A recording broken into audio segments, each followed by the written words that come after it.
awak masuk. Okey.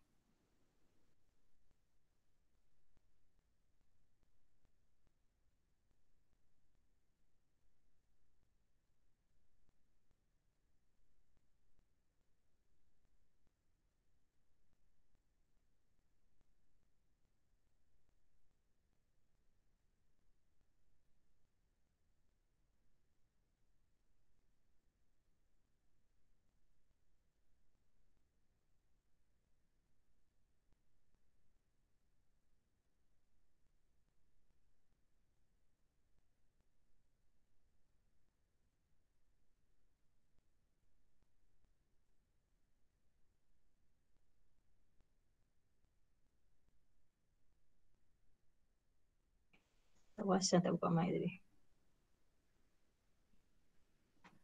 Okey, untuk sementara nak tunggu kawan-kawan awak masuk, cikgu ulang sikit pelajaran lepas pelajaran lepas kita ada belajar pasal gerakan linear. Okey, gerakan linear adalah gerakan garis lurus di mana gerakan linear ni kita kira kita boleh mengira jarak, awak boleh bezakan antara jarak dan sasaran, laju dah laju menggunakan formula jarak bagi masa ataupun sasaran bagi masa. Kemudian kita sepatutnya boleh bezakan jarak dan sasaran. Kemudian tahu untuk mengira pecutan. Okey. Tahu untuk menyatakan apa itu maksud halaju seragam. Okey, halaju seragam apabila sasaran dia, perubahan dia terhadap masa tu adalah sama perubahan sasaran terhadap masa adalah sama. Okey, seterusnya adalah bila berlaku pecutan, bila berlakunya pecutan. Okey, pecutan bila ada perubahan laju di mana halaju tu semakin bertambah, dan yang pecutan adalah perubahan halaju apabila halaju semakin berkurang. Okey. Kemudian kita belajar juga contoh-contoh yang terlibat dalam pecutan semua tu. Kemudian minggu lepas kita belajar tentang gerakan linear yang digambarkan pada graf gerakan. Okay, graf gerakan tu macam mana? Ini adalah graf gerakan. Graf gerakan, kalau kita punya pita detik tu kita sambung, dia sama semua, maksudnya halaju dia seragam. Tapi kalau pita detik yang kita gunakan tu dia semakin bertambah panjang, maksudnya ada pecutan. Tapi kalau dia turun, dia semakin pendek, maksudnya adanya pecutan. Okey, kemudian lagi ni adalah photogate. Okey, cikgu tunjuk kat awak ni photogate. Photogate digunakan untuk mengira halaju tanpa menggunakan jangka masa detik. Okey. Kemudian cikgu ada minta untuk awak hafal persamaan, ada 5 persamaan semuanya. Bermula dengan A sama dengan V tolak U per T. Mula dengan V sama dengan S per T. Kemudian awak kena hafal pecutan. Kemudian hafal persamaan 1, 2, 3 ni. Semua sekali lah. So semua persamaan ni awak kena hafal, termasuklah V square sama U square tambah 2AS untuk kita menyelesaikan masalah-masalah dalam pengiraan. Okey. Kemudian cikgu ada tunjuk dekat awak ada graf bagaimana setelah kita tampal semua kita detik, kita akan dapat graf. Ada 3 graf yang kita dah bincang minggu lepas. Graf yang pertama adalah graf sesaran masa. Sesaran lawan masa menunjukkan kalau macam ni, objek dia pegun. Kalau sesaran makin bertambah, maksudnya objek itu bergerak dengan laju. Okay, tapi kalau dia melengkung macam tu, maksudnya laju dia bertambah, menunjukkan ada pecutan pada waktu ni. Okay, dan ada pecutan lah. Kemudian kita juga belajar tentang graf laju masa. Graf laju masa kalau macam ni tak menunjukkan pegun tau. Maksudnya laju dia seragam, tapi kalau dia makin meningkat maksudnya adanya pecutan. Okay. Kemudian kita juga tengok pergerakan, cikgu ada sebut pergerakan ke kanan kita akan label dia sebagai positif, di mana kalau dalam bentuk graf kita nanti mempunyai kecenderungan positif, dan bila dia belok ke kiri, graf itu akan menunjukkan kecenderungan negatif. Macam ni. Okay, so kalau yang naik ni, yang daripada A ke B ni, arah dia positif lah. Tapi kalau BC maksudnya dia duduk diam-diam, kalau CD maksudnya dia kembali ke asalan. Okey, yang tu kita belajar minggu lepas. Hari ni apa yang kita nak belajar adalah kita nak belajar jatuh bebas. Apa dia jatuh bebas? Okey. Semua graf gerakan ni cikgu tak membincang lagi dia punya jawapan. sebab cikgu belum bagi modul ke awak.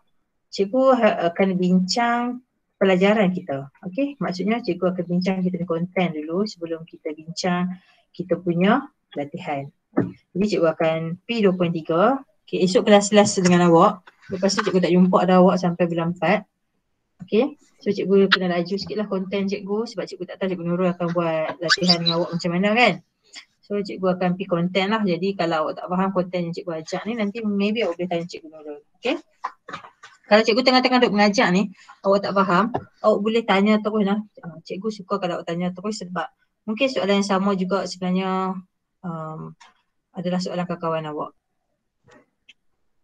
Okey, hari ni kita akan belajar gerakan jatuh bebas. Apa yang dimaksudkan dengan gerakan? Gerakan tu maksudnya objek tersebut tak duduk satu tempat lah. Okey, objek tersebut bergerak-gerak. Dia akan sama ada ke kiri ke kanan. Pada pelajaran lepas kita belajar motor gerak ke kanan, gerak ke kiri. Mana pen cikgu ni tak gerak. Okey, dulu minggu lepas kita belajar. Serius lah. Oh patutlah ya Allah tak pasang pun kan. Sorry.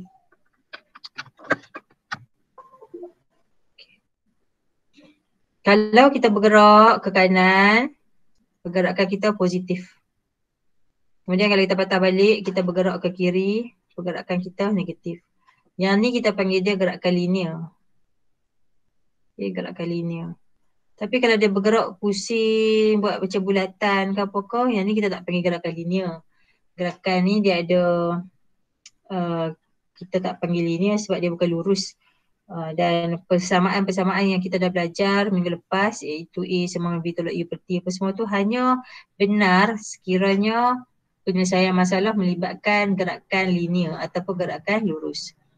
Okey, gerakan jatuh bebas juga merupakan gerakan linear. Bila kita sebut gerakan linear maksudnya gerakan tersebut lurus. Jadi bila jatuh bebas maksudnya jatuh ke bawah, lurus lah. Awak ambil bola duduk kat tingkat 4 sekolah kita tu tauk ke bawah. Bola tu takkan duk tepi-tepi pesong lagu tu lah. Dia tak akan jatuh naik balik, baru nak jatuh ke bawah tak. Bila kita tahu dia akan jatuh ke bawah.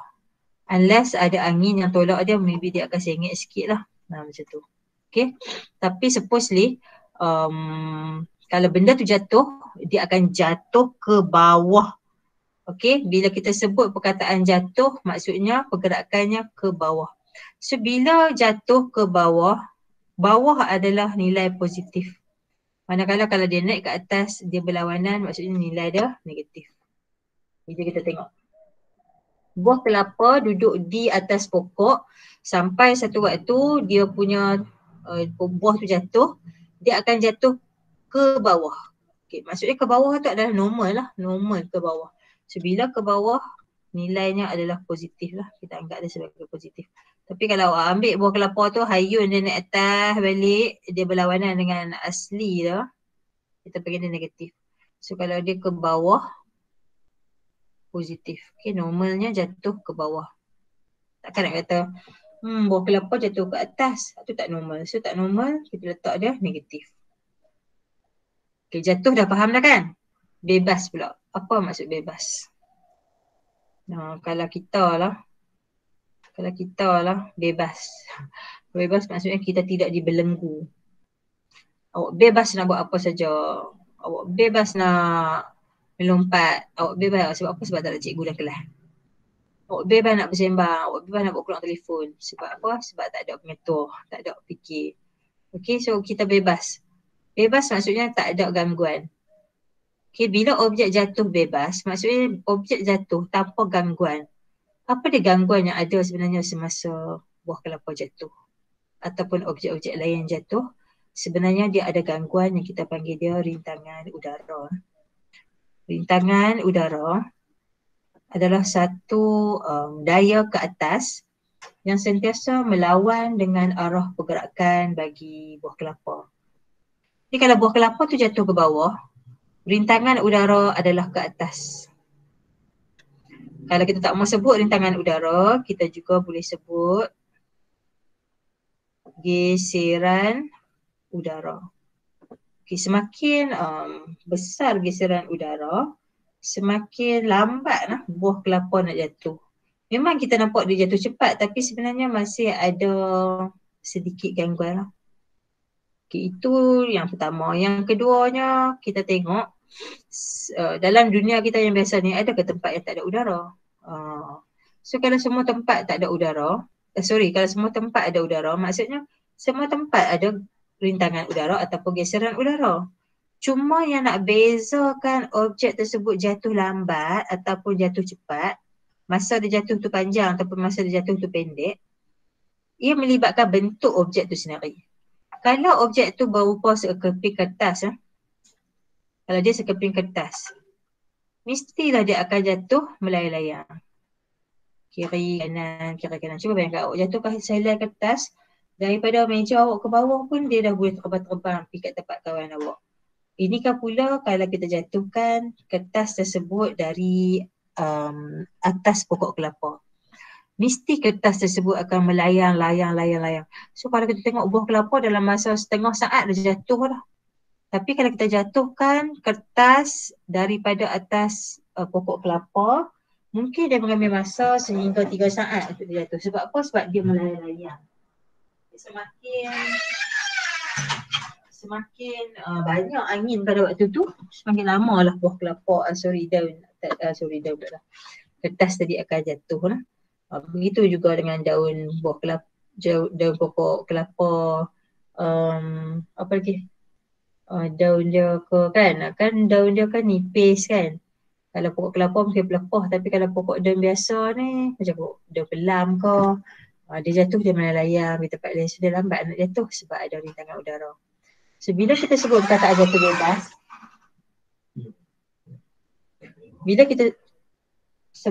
jatuh bebas, maksudnya dia tak ada langsung rintangan udara ataupun geseran udara. Tak nampak. Jadi bila tak ada rintangan udara ataupun geseran udara, maksudnya dalam dunia kita ni secara logiknya tak wujudlah keadaan yang macam tu. Jadi kalau kita nak buat juga eksperimen jatuh bebas, kita kena buat eksperimen di tempat yang tak ada gangguan udara. Mungkin kita tutup kipas dan kita make sure kan objek kita tu bentuk dia bukan bentuk pipis lah. Mungkin kita pilih bentuk, kalau kita guna precision, kita guna yang bentuk dia bulat. Okay. Satu objek tu dikatakan mengalami gerakan jatuh bebas jika pergerakan objek itu dipengaruhi oleh daya graviti sahaja. Maksudnya buah kelapa yang jatuh kat bawah ni, dia jatuh, dia saja daya dia saja ke bawah. So daya ke atas yang cikgu tunjuk tadi anak panah pertama iaitu rintangan udara tu tak wujud. Jadi kalau dalam kita punya eksperimen, kalau nak buat kat makmal, kita tutup tingkap pintu, tutup kipas, kita buat. Mungkin kita boleh dapat jatuh bebas tapi tak sepenuhnya lah sebab masih ada geseran udara. Walaupun tak ada rintangan udara yang banyak, ada geseran udara. Awak nampak muka cikgu tak? Tolong respon. Tak nampak? Okey. Okey. Tunjuk tangan. Okay, tak apa. Cikgu tak apa tunjuk muka lah, malu. Okey, hal ini bermakna objek yang jatuh bebas tidak mengalami tindakan daya yang lain seperti rintangan udara ataupun geseran udara. Okey, jom kita tengok gerakan jatuh objek dalam udara. Bulu pelepah ni, nak kena semua ni. Pen ni dia tertulis sendiri. Okey, bulu pelepah bentuknya permukaan dia besar lah. Luas permukaan dia besar. So kalau kita tengok luas permukaan dia yang besar ni, dia akan menyebabkan lambat jatuh, dia akan melayang-layang. Okey, ini kalau kes di udara. Tapi kalau bola logam bentuk dia bulat, dia kurang luas permukaan, maka dia akan jatuh straight terus. Dia tak ada melayang-layang. Okey. So dalam kehidupan harian kita boleh tengok objek yang berat akan jatuh sampai ke muka bumi lebih cepat daripada objek yang ringan. Bukan maksud ringan tu, kalau bulu pelepah tu 1 kilogram, tetap dia lambat sebab dia punya permukaan lah, bukan sebab dia punya jisim tu. Salah ni ayat ni, sorry. Objek yang luas permukaan dia tu sebenarnya, permukaan dia kecil, dia akan jatuh dulu. Bukan sebab dia ringan apa, sebab luas permukaan dia tu akan menyebabkan ada rintangan udara. Okay, objek yang berlainan jisim akan jatuh dengan percintaan yang sama jika tak ada rintangan udara yang wujud. Contohnya dalam keadaan vacuum. Apa dia keadaan vacuum? Okay, cikgu nak tunjuk kat awak satu eksperimen yang dijalankan dalam dunia sebenar. Dalam dunia sebenar ni, eksperimen yang dijalankan untuk menunjukkan wujudnya, apa tu kita kata? Free fall tu, wujudnya free fall.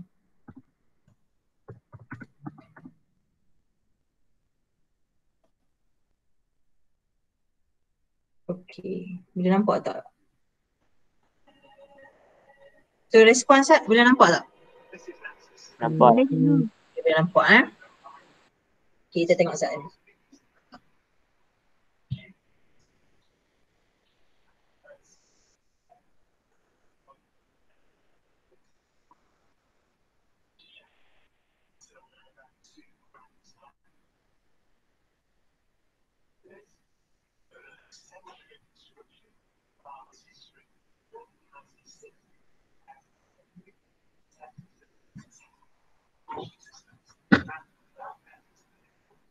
Okey, tak payah dengar lah cikgu yang cerita lah. Ini adalah satu kebuk vacuum.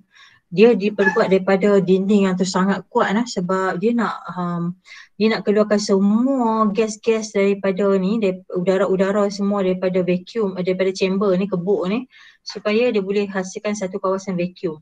Vacuum tu maksudnya kawasan tak ada udara lah, kawasan tak ada udara. So bila kawasan tak ada udara, maksudnya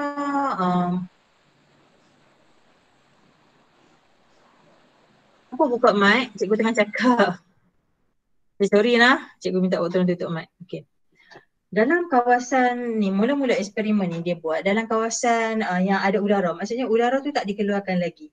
So dia test untuk dua objek. Objek pertama adalah bulu pelepah dan objek kedua tu adalah bola lah. Bola yang besar, bola yang berat. So dia akan letakkan di satu ketinggian yang sama dan dilepaskan pada masa yang sama. Didapati bulu pelepah jatuh lambat. Okey, bulu pelepah tu mengambil masa yang panjang untuk jatuh dan dia melayang-layang, dia melayang. Lepas tu dia nak cakap yang sekiranya kita tak buang udara, walaupun kita tak letak angin kat dia, kita tak letak kipas kat dia, still bulat jatuh lambat sebab masa pelanggaran dia tu lama dengan permukaan udara. Dalam udara kita ni habuk, ada banyak geseran, jadi dia akan lambat. So eksperimen ni dia nak buat, nak try keluarkan semua udara daripada kebuk tu. Dia pun sendiri kena keluar lah, di tempat lain dia kena observe daripada jauh je lah, dia kena tengok daripada studio. Sebab kalau dia duduk dalam tu, dia sendiri pun tak dapat oksigen tu, dia pun boleh mati lah.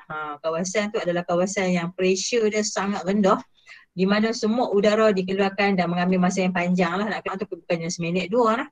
Dia kena keluar, semua haiwan-haiwan dalam tu ke apa, semua ke apa, nanti mati lah, tak boleh duduk di situ. Bila nak buat eksperimen ni, nak sediakan kawasan vacuum, dia kena bagi semua udara keluar. So dia pun nak buat eksperimen yang sama, dia pun nak tengok adakah masa jatuh sama ataupun masih macam tadi. Okay, so mereka lepaskan pada masa yang sama.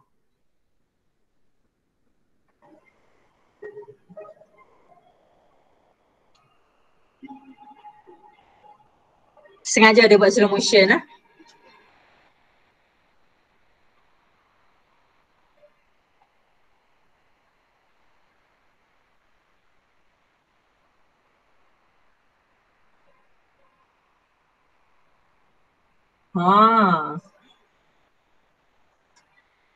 So apa yang awak nampak sekarang ni?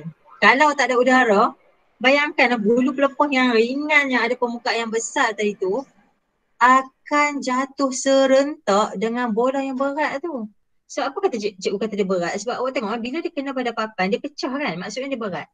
Jadi benda yang berat ke, benda yang ringan ke, benda tu bulat ke, benda tu luas permukaan besar ke, tapi kalau dia duduk dalam keadaan vacuum, dia akan jatuh serentak. Okay? So terbukti itu adalah jatuh bebas. So apa dia jatuh bebas? Itu yang kita belajar hari ni.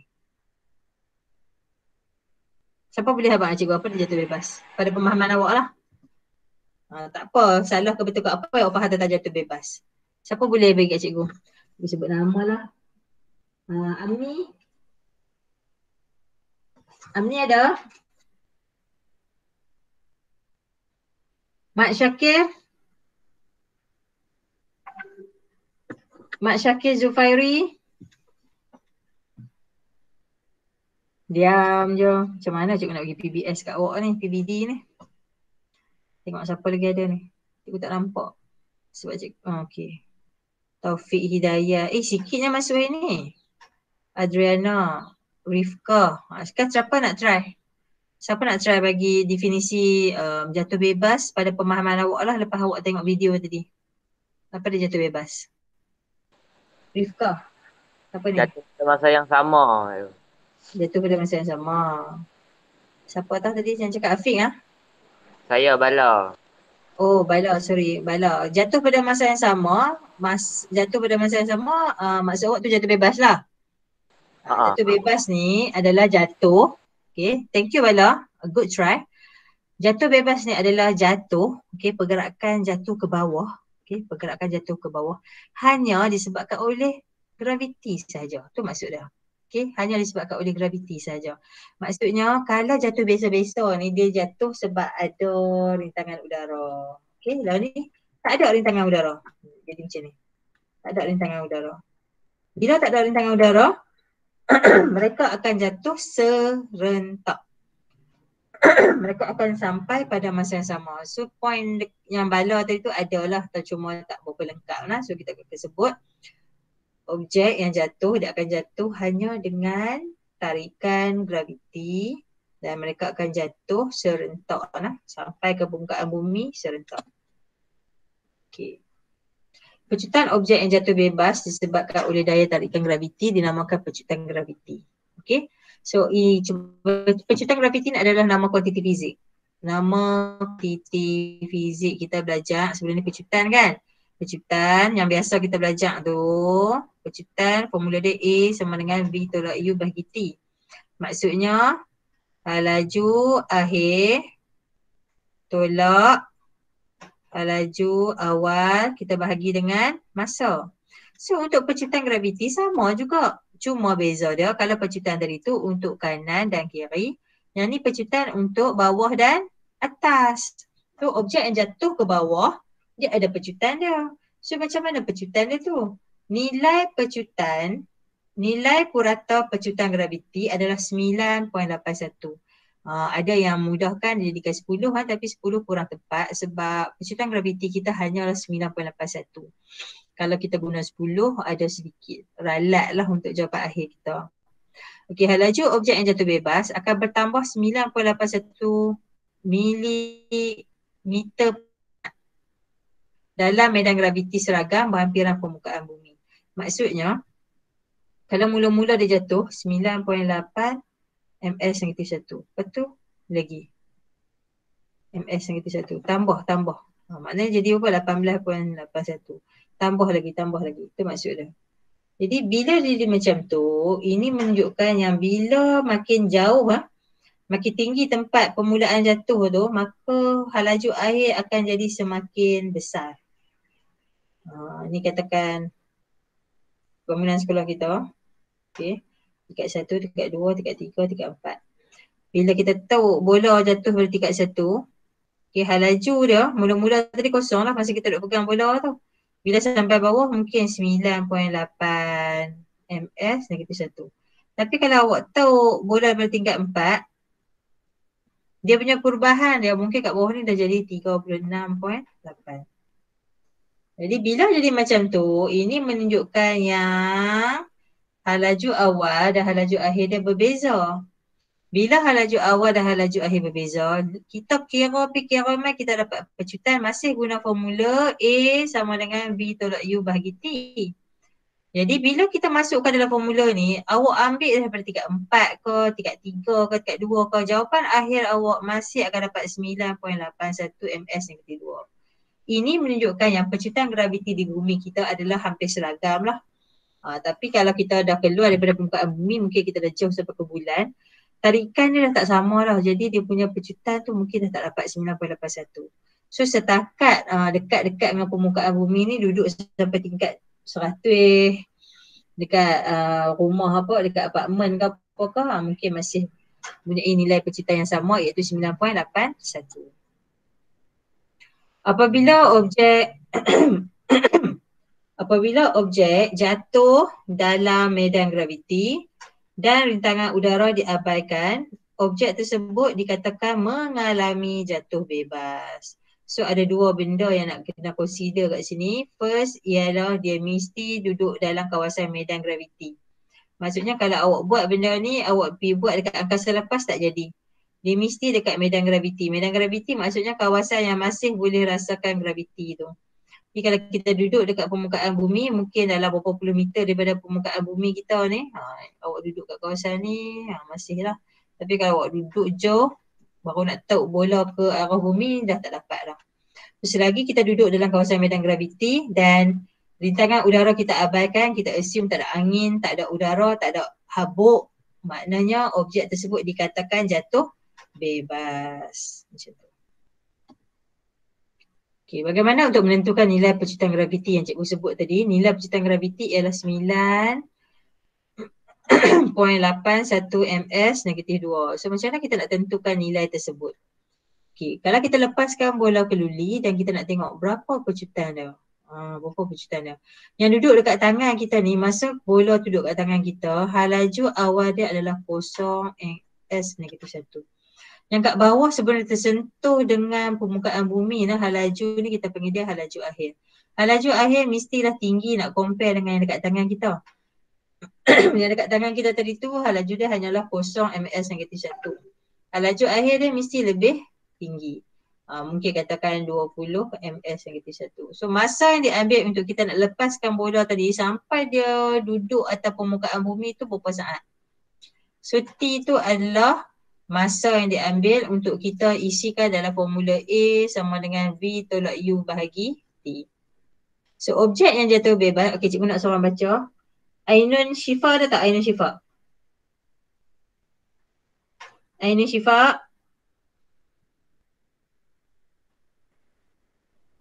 Haikal Naim? Ada cikgu. Okey, baca Haikal. Objek yang jatuh bebas dalam medan graviti akan mengalami percuitan yang dikenali percuitan graviti. Okey, sambung. Objek yang demikian nilai percuitan graviti boleh ditentukan dengan mengukur percuitan objek berat seperti bola keluli di makmal fizik. Okey, thank you Haikal. Haikal awal sangat tadi masuk kan? Okey. Okay, thank you Haikal. Okey, objek yang jatuh bebas, kita kata dia ada percuitan. Ingatlah kalau dia jatuh tak ada udara. So kalau dekat makmal kita, macam mana lah kita tak mahu bagi ada udara, make sure objek yang kita guna tu bulat. Okay. Second, kita tutup tingkap pintu. Third, jangan buka kipas. Jangan bagi kawal lalang kat situ. So kita assume dia punya jatuh tu dianggap sebagai jatuh bebas dan bolehlah kita kira percuitan graviti. So ingatlah, apakah alat yang kita boleh gunakan untuk mengukur percuitan? Ingat balik, apa nama alat tersebut? Yang kita belajar minggu lepas tu. Kita dah belajar tu. Apa nama alat yang dia boleh tarik troli turun? Lepas tu dia boleh... Apa nama alat tu? Kan. Siapa boleh sebut nama alat tersebut? Photogate lah. No, photogate kita tak belajar lagi dan photogate tak ada buka sekolah kita. Ni yang dia boleh berketuk satu saat 50 kali tu. Apa nama alat tu? Huruf J. JMD. Ingat balik. Jangka Masa detik. Jangka masa detik. Dalam dia tu yang kita buat kertas tu kita panggil apa? Pita detik. Pita detik, okey. Kita boleh guna jangka masa detik dan kita jatuhkan objek tu ke bawah. Nanti pita detik akan tarik bola tersebut turun dan kita boleh kira halaju awal, halaju akhir dia macam cikgu ajak hari tu. So bila kita boleh kira halaju awal, halaju akhir, masa pula kita tengoklah selang dia tu berapa saat, ada berapa detik dalam tu. Maka awak boleh carilah dia punya percuitan. Okey. Ini adalah cara menentukan nilai percuitan graviti menggunakan formula. Okay, nilai percuitan graviti berubah dari satu tempat ke tempat yang lain. Misalnya, nilai graviti di khatulistiwa ialah 9.78. Kat mana khatulistiwa ni? Kat keliling kita ni lah. Malaysia duduk belah-belah sini ni. Malaysia duduk belah sini. Okay. Malaysia atas sikit daripada khatulistiwa. So area ni lah. Ni Singapura kat sini lah. Jadi khatulistiwa Singapura apa kan, Indonesia kita semua ni, kita punya nilai graviti kita hanyalah 9.78. Nak compare dengan dekat kutub lagi tinggi. Okay, lagi tinggi. So kita ambil purata lah 9.78 campur 9.83 bahagi 2 macam tu. Kita anggapkan seluruh dunia kita ni lebih kurang 9.81 lah.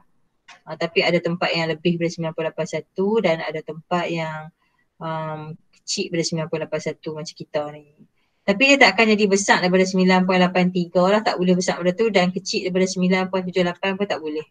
Okay, kecil daripada tu tak boleh. Dia in between 9.78 hingga 9.83. Jadi kenapa? Sebab bumi kita ni berbentuk sfera yang sempurna lah. Kerana kita punya sfera ni tak bentuk dia sempurna. Maksudnya ialah ada kawasan berbukit, sengit, bujur, macam tu lah. Maksudnya bukanlah bentuk bola betul-betul lah. Penyelesaian masalah yang melibatkan objek jatuh bebas. Okey, kita boleh guna semua formula yang kita dah hafal. Okey, objek yang dilontarkan ke atas dan objek yang dilepaskan ke bawah mengalami pecutan. Kalau objek tersebut dilontarkan ke bawah, pecutannya positif. Okey, terbalik. Terbalik daripada yang dilontarkan ke bawah, kalau objek tersebut dilontarkan ke atas, pecutannya dikatakan negatif sebab dia mengalami nyah pecutan. Tengoklah bila kita baling bola ke atas, adakah bola semakin laju? Cuba tengok awak try baling bola, baling naik atas. Adakah bola makin laju ke atas? Tak kan? Sampai satu waktu, bola tersebut akan berhenti di atas dan turun ke bawah. Maksudnya hal laju dia dah kosong, dia akan patah balik ke bawah. Lepas kita baling dia ke satu ketinggian, dia akan berhenti kat situ kosong. Bukan dia stay lah. Maksudnya hal laju dia kosong kat atas tu dan dia akan patah balik ke bawah. Menunjukkan bila kita lontar ke atas, nyah pecutan berlaku dan dia akan jatuh ke bawah semula. Okay. Oleh itu, persamaan gerakan linear boleh diaplikasikan kepada objek yang jatuh bebas. Apa dia gerakan linear? Jom kita tengok balik kita punya formula pertama yang cikgu suruh awak hafal. Formula dia adalah hal laju V sama dengan S per T. Abang asal kat cikgu S tu apa dia? Sesaran. Sesaran. Okay, hal laju sama dengan sesaran bahagi dengan sesaran bahagi Masa. masa. Okay, good. Thank you. Kemudian formula kedua cikgu suruh hafal adalah formula pecutan. A sama dengan V tolak U bahagi T. A ni adalah pecutan. So untuk jatuh bebas, kita boleh gantikan tempat A dengan G. Apa dia G? G ialah pecutan graviti.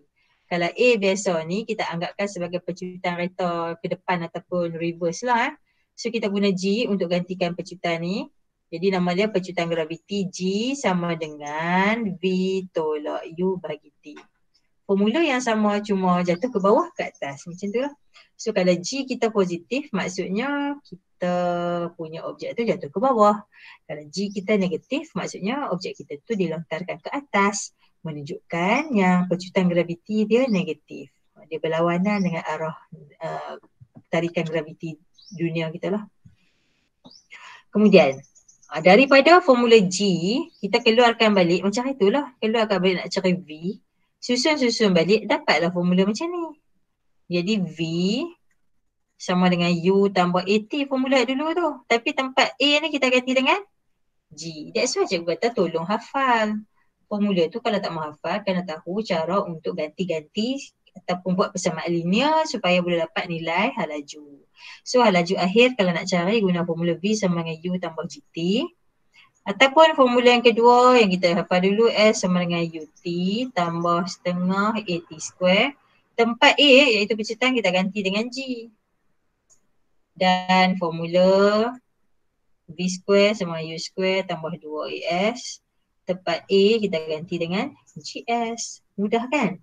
Jadi kalau awak dah hafal formula ni, awak mudah nak kira pergerakan ke depan, ke belakang, ke atas, ke bawah. Cuma gantikan dengan G sahaja bagi setiap tempat A.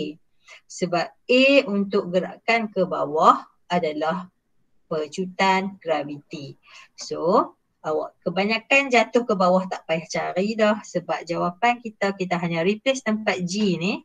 Macam contoh V sama dengan U tambah 9.81 T. Macam tu. Sebab G tadi kita tahu nilai dia ialah ni purata daripada graviti dekat bumi kita. So kita terus gantikan kalau jatuh ke bawah G dia ialah 9.81 kecuali diberikan mungkin dia akan sebut kat awak ada pecutan tu dia jadi kurang sikit ke sebab ada geseran udara. Tapi kebanyakan soalan pecutan ke bawah memang G dia adalah 9.81. Nilai 9.81 awak kena hafal. Okay?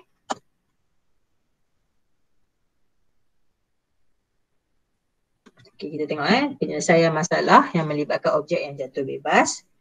Sekiranya objek dilontarkan ke atas, pergerakan dia positif, pergerakan ke bawah negatif. Kalau lah. Okay. So dalam penyelesaian masalah kita membuat andaian bahawa pergerakan ke atas sebagai positif, ke bawah negatif. Okay, jom kita tengok. Amirah melontarkan sebiji bola ke arah atas secara menegak dengan laju awal 10. Hitungkan masa untuk bola itu mencapai tinggi maksimum dan tinggi maksimum yang boleh dicapai oleh bola itu. Okey, jom kita keluarkan dulu apakah maklumat daripada soalan. Contoh ni ada dalam buku teks. Cuma kita kena bincang sebab mungkin awak tak nampak apa kuantiti fizik yang ada bagi dalam soalan.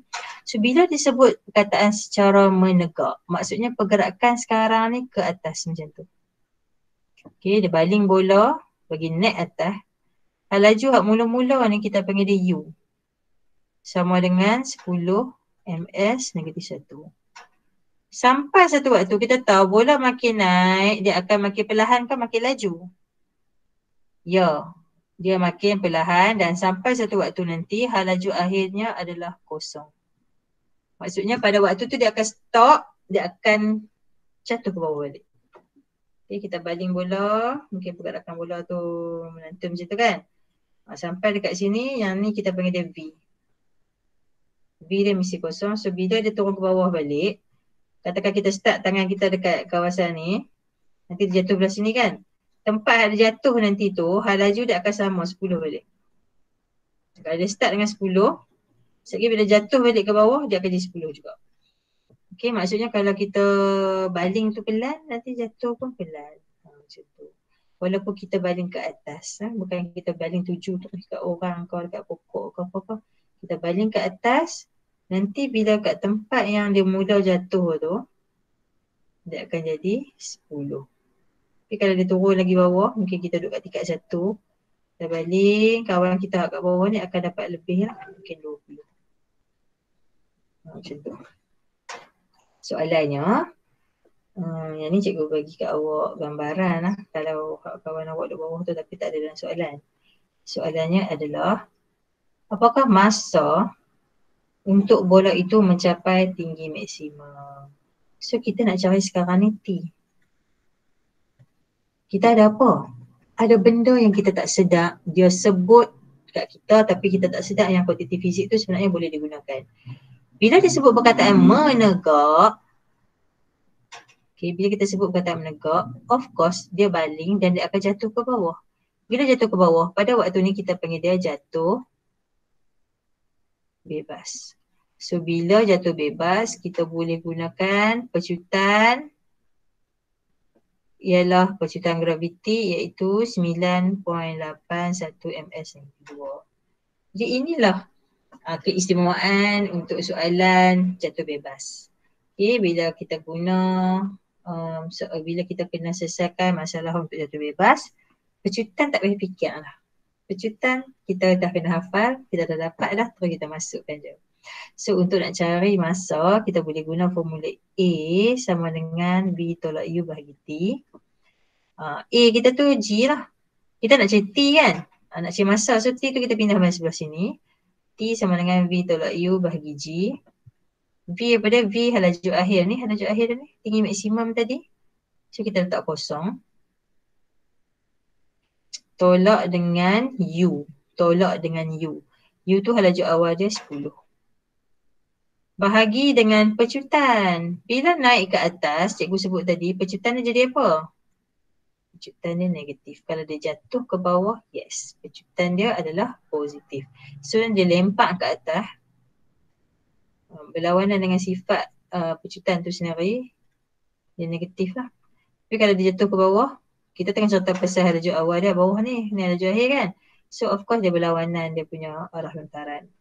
Jadi di sini kita akan letakkan negatif 9.81. So kat atas MS negatif 1, bawah ni ialah MS negatif 2. Okey. Tekan kalkulator sat seorang.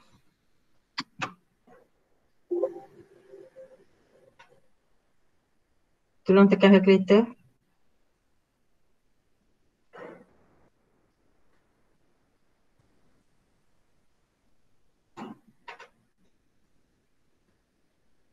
Dapat berapa jawapan tadi?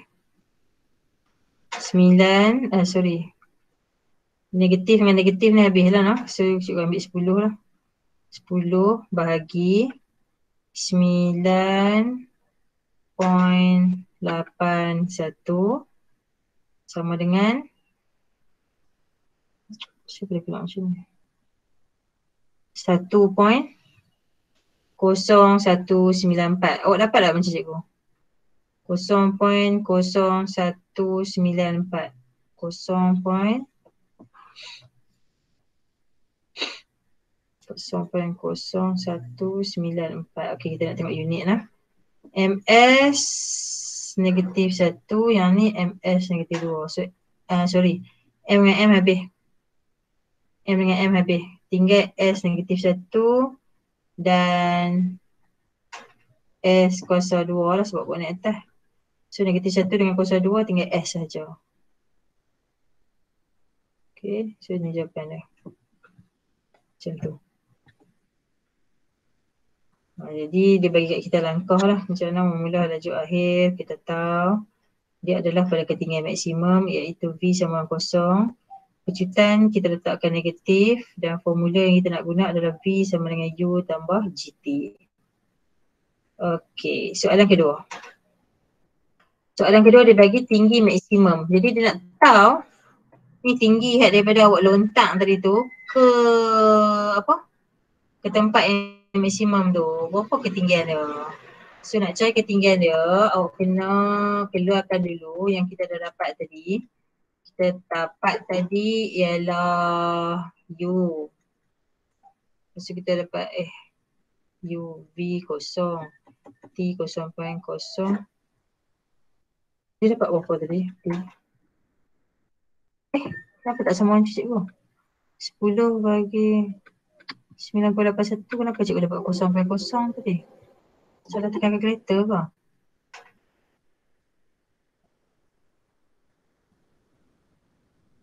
Tekan sekali lagi. 10. Oh, 1.01. Cikgu tulis 0.0. Cikgu yang salah. Sekejap 1.0914.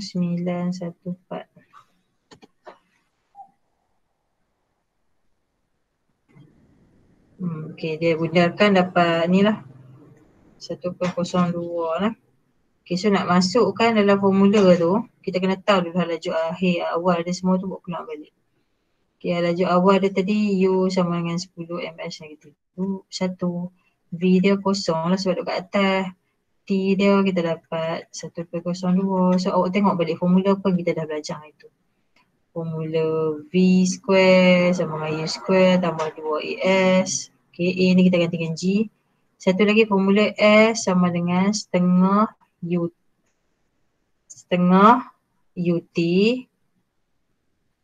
Bukan UT dulu. Ni formula satu lagi.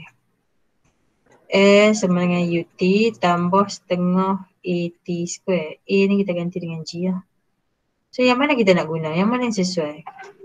Awak nak guna formula ni pun boleh. Nak guna formula ni pun boleh. Sebab apa? Cikgu nak abang kat awak. Penting awak hafal semua sebab awak boleh pilih formula apa yang nak guna. Kalau kita guna formula yang pertama, kita ada V. Kita ada halaju akhir. Kita ada halaju awal. Kita ada percikan graviti. Yes, awak nak cari S. So kita keluarkanlah S tu sama dengan apa? Dapat 5.10. Kalau kita guna formula nombor 2 pun tak ada masalah. Cuma tak payah masukkan nilai V lah. V dia kosong je. Tak ada masalah. Masukkan U dengan T. Dengan syarat awak ada dapat nilai T yang betul. Kalau masa exam nanti dapat T 1.102 ni, awak tak payah bundar lagi. Awak masukkan dulu nilai yang cikgu dapat tadi 1.019 apa ya, 3 ke 4 tu ni. Okay. So kalau kita dapat nilai yang lebih banyak titik perpuluhan, kita punya jawapan akhir kita lebih tepat tau. Baru kita masukkan dalam formula yang kedua ni. Ataupun formula nombor 1 V square tak payah. Masukkan yang formula kedua. So kita akan dapat jawapan sama sebenarnya. 5.10 juga. Okay. Okay, soalan nombor 2. Chan melepaskan sebiji batu dari satu tebing setinggi 10 meter. Tentukan masa batu itu sampai ke tanah di bahagian tebing dan halaju batu sebelum menyentuh tanah. Okey, cikgu seronok baca soalan macam ni sebab nampak pendek tapi awak kena keluarkan kuantiti fizik. Yang pertama dia kata setinggi. Tinggi tu maksudnya apa? Sesaran lah kan, jarak adalah S lah. So kita ada S sama dengan 10 meter. Tentukan masa, dia nak T. Untuk batu itu sampai ke tanah di bahagian tebing dan halaju dia. Ni jom kita buat pula dulu formula apa yang kita boleh belajar lah. Formula apa yang kita boleh guna. Kita tengok formula mula-mula sekali, V sama dengan S per T. Lepas tu kita buat lagi formula A sama dengan V tolak U per T. Lepas tu formula ni, V sama dengan apa? U sama dengan AT ya.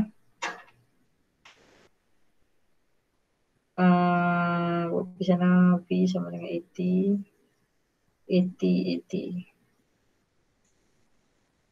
U plus AT.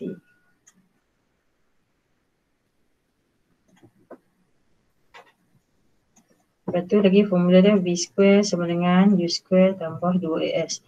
Ni jangan tunggu sampai nak buat exam baru nak hafal. Hafal hari-hari ni. Apa je kau suruh hafal ni terhafal terus. Satu lagi apa? S sama dengan UT tambah setengah UT square. Okay. Kita nak guna formula mana? Nak cari masa. Kita nak cari masa. Okay, kalau dia bagi kita S. V sama dengan Q tambah T tu formula yang mana ya? Ini ya. Ya. Ni ya. Ni. Ini formula mula-mula kita belajar awal-awal halaju sama dengan sesaran bagi masa. Kita nak guna formula ni ke?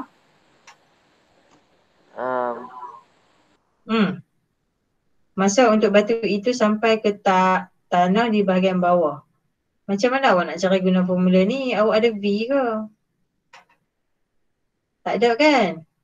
Ada. Tak ada. So bila tak ada, semua yang ada V tak boleh. Formula yang kedua pun tak boleh sebab formula kedua kita ni ada V juga. V tu halaju akhir. Dia macam ni. Ini tebing tinggi, bawah ni ayak. Okay. Awak duduk atas ni. Awak tok batu pun jatuh berdemuk macam tu. Halaju awal awak tu masa dekat tangan awak tadi iaitu kosong. Sebelum batu tadi jatuh duduk kat tangan awak kan. Bila dia jatuh, dia duduk kat situ, dia mesti lebih daripada kosong. Kita tak tahu. Kita tak kira lagi. So awak tak boleh guna formula tu untuk cari masa batu sampai ke tanah. So tengok formula yang kedua. Formula kedua pun masih ada V. Formula ketiga pun ada V. Formula keempat ni pun ada V. Cuba kita tengok formula yang kelima. Ada V tak? Tak ada kan? So yang tu kita boleh guna formula tu untuk cari A masa. So kita tulis formula S sama dengan UT tambah setengah AT square. Jadi masa sesaran dia dah bagi kita 10 meter. UT, U adalah halaju awal. Halaju awal masa duduk kat tangan, tak lepaskan lagi batu tu, dia punya halaju dia adalah kosong. Okay. Bila kosong, kita darab dengan masa yang kita nak cari, dia akan dapat kosong. Tambah setengah. A tu apa dia? A ialah G lah. betul tak?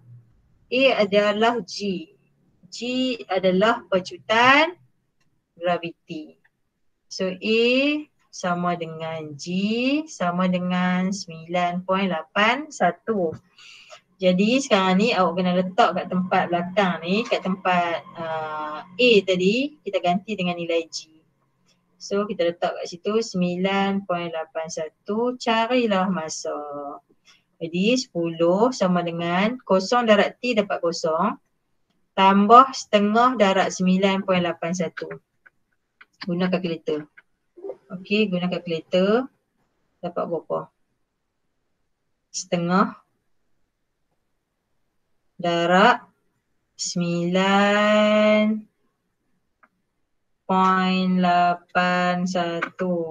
Okey, jawapannya 4.905. 4.905 T square. Okey. T square. Lah ni kita nak cari T saja. Kita pindahkan ni ke sebelah kiri. Jadinya nak cari T square. T square tinggal sebelah sini. So 10 kena bahagi dengan 4.905. Okey. Tak boleh buat slideshow. Tak boleh buat slideshow. Sebab nak guna kalkulator. 10 bagi 4.905. Okey, jawapan kita macam ni. Jangan bagi dalam perpuluhan tau. Jangan dari bagi pecahan, bagi dalam perpuluhan. Pecahan salah.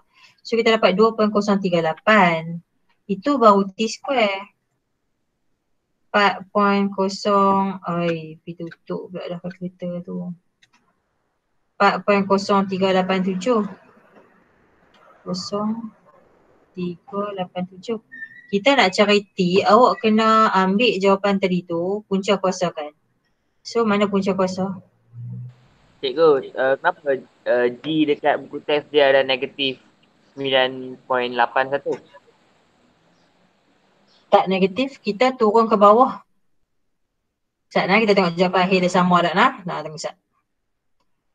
Okay, kita punca kuasa answer. So masa dia, masa yang diambil tu adalah, tengok jawapan dia betul tak? Dekat buku teks jawapan dia 1.428, betul tak? Ya. Sama kan? Kenapa dia bagi negatif kan? Sekejap cikgu tengok. Dia bagi negatif, okey. Dia bagi negatif sebab sasaran, kita belajar yang nota sasaran. Kalau sasaran negatif, tapi tu kalau kat atas. Dia salah je. Kenapa dia guna negatif? Kalau ke bawah, sebab batu tu jatuh ke bawah. Kalau ke bawah dia tak ada negatif, dia positif. Sasaran negatif 10. Sasaran pun tak boleh, nanti awak akan pening ni kalau macam ni. Tak apa cik, jangan tengok yang dia, awak tengok yang cikgu. Macam ni. Awak ingat macam ni lah. Alright. Cikgu bagi betul macam ni. Kalau kita bagi benda tu jatuh ke bawah, okay, dia ikut graviti. Bila dia ikut graviti, maksudnya 9.81. Kalau dia berlawanan, awak baling ke atas, graviti dia negatif. Pada waktu tu dia jadi negatif. Sebab apa? Sebab dia makin pelan. Dia makin mengalami nyah pecutan. Kalau awak letak dia ke bawah, dia bukan positif lah. So cikgu punya jawapan ni betul. Okey lah. Nanti kalau ada ralat ke apa, cikgu habaq lain. Cikgu akan tanya dalam grup. Okey, so jawapan cikgu dengan dia sama. Dan nampak tak? Dia punya T negatif 1.43. Logik tak masa negatif? Masa bukan negatif vektor, betul tak? Jadi jawapan cikgu dah tepat sebab cikgu dapat jawapan positif. So masa positif, adakah masa boleh jadi negatif? Masa saya negatif 4. Maksudnya saya terawal 4 minit. Macam tu apa maksud dia? Tak boleh. So masa tak ada negatif. So kalau awak dapat masa negatif, something wrong lah dengan awak punya pengiraan.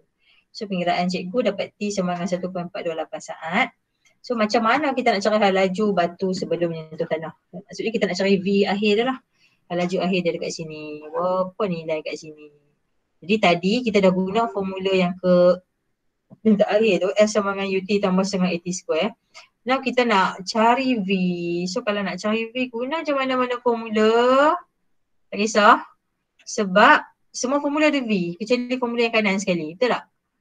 So kalau nak guna formula yang depan ni boleh tak? Formula paling senang lah. V sama dengan S per T. Sasaran 10 meter. Bahagi dengan masa 1.428. Berapa laju akhir dia? Boleh tak cari? Berapa jawapan? Cuba nak tengok dapat tak kalau guna yang paling senang. Jawapan dia bagi kat kita 14. Nampak tak? Jawapan dia pun dapat negatif. Mana boleh negatif? Sebab dia makin laju. Negatif. Salah. Negatif tu maksudnya arah dia berdatangan. Berapa tadi sasaran kita? Alamak, terdiscard lah pula. Kalau awak nak selamat, guna formula yang ada A. Sebab kita punya gerakan kita jatuh ke bawah lah, jatuh ke bawah. So kalau cikgu akan guna formula nombor 3 ni lah. Formula ni. V sama dengan U tambah AT sama dengan U tu kosong tambah A percutan dia 9.81. Kenapa lah pen colour ni yang dia keluar? Darab dengan 1.428.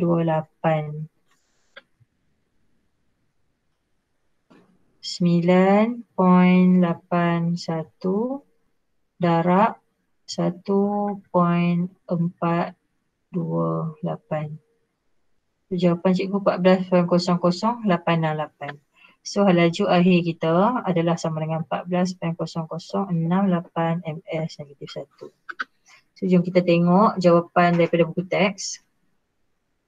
Okey, jawapan buku teks yang pertama dia bagi masa negatif. Kalau negatif tak diambil kira kan, masa dia negatif. Kita dapat positif lah 14.1.42 dan jawapan ni V sama dengan 14.0. Cikgu dapat jawapan yang lebih tepat sebab cikgu letakkan nilai T tadi banyak titik perpuluhan. Jadi jawapan akhir cikgu lebih tepat iaitu 14.08 lah. Okey, itu saja untuk hari ini. Cikgu tak mahu pening banyak. Jadi sebelum cikgu nak akhirkan pelajaran kita, cikgu nak awak tanya soalan. Okey, apa soalan awak nak tanya cikgu untuk tajuk gerakan bebas ni? Sebelum cikgu tanya awak soalan lah, cikgu akan tanya soalan sekali. Awak nak tanya apa? Kat bahagian mana nak tanya? Start daripada slide kita yang nombor 82 ni. Sampai slide habis contoh tadi lah. Sampai sini. Formula semua wajib hafal lah. Yes, formula tu kena hafal sebab dia gerakan linear untuk depan belakang, atas bawah. Tak ada masalah. Formula dia sikit je. Formula pertama yang kita hafal itu V sama dengan S per T. Betul tak? Formula kedua kita A sama dengan V tolak U per T. Lepas tu keluarkan balik V. V sama dengan U tambah AT. Lepas tu V square sama dengan U square tambah 2AS. Last sekali S sama dengan UT tambah setengah AT square. Yang ni je formula. Dan kalau kita boleh hafal formula ni, nanti untuk gerakan jatuh bebas pun kita guna formula yang sama. Cuma A tu kita ganti dengan G. Okay, ada soalan lain tak? Tak. Tak ada lah. Okay lah. Sekejap lagi. Awak punya kerja ini, buat nota sikit untuk jatuh bebas. Kemudian tolong salin dua-dua contoh. Tapi cikgu tak mahu salin guna dia punya jalan kira dia. Cikgu nak jalan kira yang cikgu tunjuk tadi. So awak kena ingat balik lah. Kalau positif bila, negatif bila. Okay, positif kalau jatuh ke bawah. Kalau naik ke atas, negatif 9.81. Kenapa? Sebab pecutan ke bawah, dia adalah pecutan. Kalau dia ke atas, dia bukan pecutan. Dia nyah pecutan. Sebab tu dia negatif. Okey, setakat tu saja. Okey. Lepas awak dah siap buat nota, salin dua contoh, selesai jawab ini. Jangan tangguh-tangguh kerja. Nanti buka sekolah, kita dah nak buat ujian lah. Kita ada ujian nanti. Setakat bab 2 pergi habis lah. Sebab kita ada bab 2 ni panjang lah. Jadi minggu depan, Sorry, hari Khamis ni kita akan masuk bab yang senang sebab langsung tak ada pengiraan. Hanyalah belajar sifat saja. Sifat Indonesia lah. So hari Khamis ni waktu yang sama macam ni jugalah. Kita akan jumpa. Okey, sekian. Terima kasih. Cikgu nak buka kamera Ustaz, boleh tak cikgu tengok gambar lah sebab guru kanan minta gambar. Tolong Ustaz, siapa yang boleh buka kamera dulu. Tak boleh pun tak apalah. Cikgu tengok gambar dulu. Macam mana nak cari yang gambar? Macam mana kita nak bagi semua gambar main ke tengah? Tahu tak macam mana kita nak himpun ni? Kat sini. Oh. Macam mana? Wah, Bala, cikgu dah nampak muka awak. Cikgu pun kena buka juga. Okey, cikgu nak change layout. Hai Bala.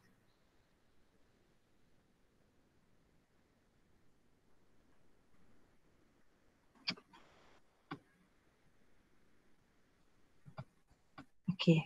Kenapa tak masuk?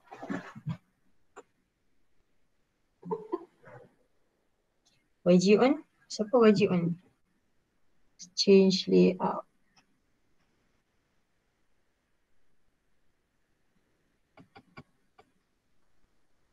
Pelik lah cikgu punya ni. Tak apalah. Okey, tak apa. Untuk hari ni, cikgu tak gambar yang mana masuk je lah dulu. Okey, senyum. Cikgu pun lupa nak buka cikgu punya kamera sekejap.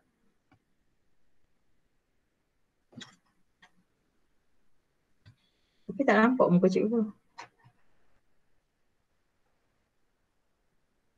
Stop presenting dulu. Okey.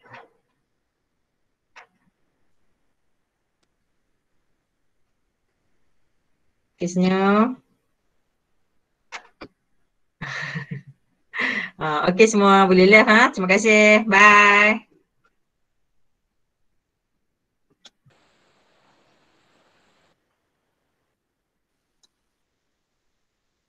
Tak mahu live ke? Okey, bye. Terima kasih semua.